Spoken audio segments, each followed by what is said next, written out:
35 million people facing the threat of severe storms tonight. 12 states with flood watches at this hour. Take a look at this time lapse of a supercell from one storm in South Dakota. Flash flooding left over from Tropical Storm Bill, triggering rescues in Illinois. And tonight's storms are still on the move with a huge stretch of the country in their path. Here's ABC senior meteorologist Rob Marciano.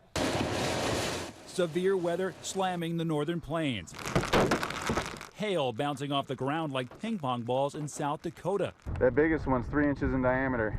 And in the last 24 hours, 5 reported tornadoes in southern Illinois alone. Winds ripping the roof off this house. And heavy rain causing this dramatic scene. Watch as 3 kids play in a drainage ditch filling with floodwater. Passerby Matt Schote was there shooting this video. You just barely see their heads just bobbing in the creek. And water was all the way up here to the concrete, and it was coming up over the road.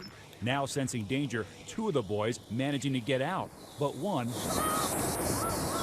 getting sucked into that culvert.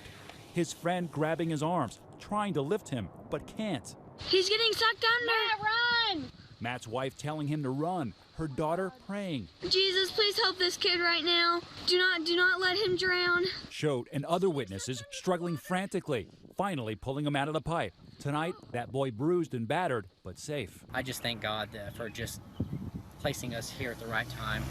And Rob is here now. Wow, thankfully a happy ending for those little boys, but so many others facing some severe weather tonight. Yeah, we got 2 systems now that we have to deal with, and both are bringing a severe weather threat.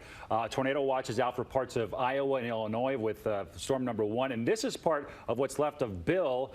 Severe thunderstorm watch is out for the D.C. area, includes parts of North Carolina as well as this thing spins towards the northeast. It's also going to bring a decent amount of rainfall with it, but the severe threat for tomorrow extends way back into the high plains and up into almost New England, so we'll be watching for that threat. Along with the flooding, these tropical systems tend to bring a lot of water, and we could see some flooding across the I-95 corridor. In the meantime, the Southwest is totally baking, and it doesn't seem to be letting up. Yeah, 5, could be 6 days now where Phoenix sees temperatures over 112. That is just remarkable. So excessive heat warnings and advisories remain up for another day, and this includes, Cecilia, much of the fire zone. We don't see any rain in sight to relieve some of those fires. Okay, Rob, thanks.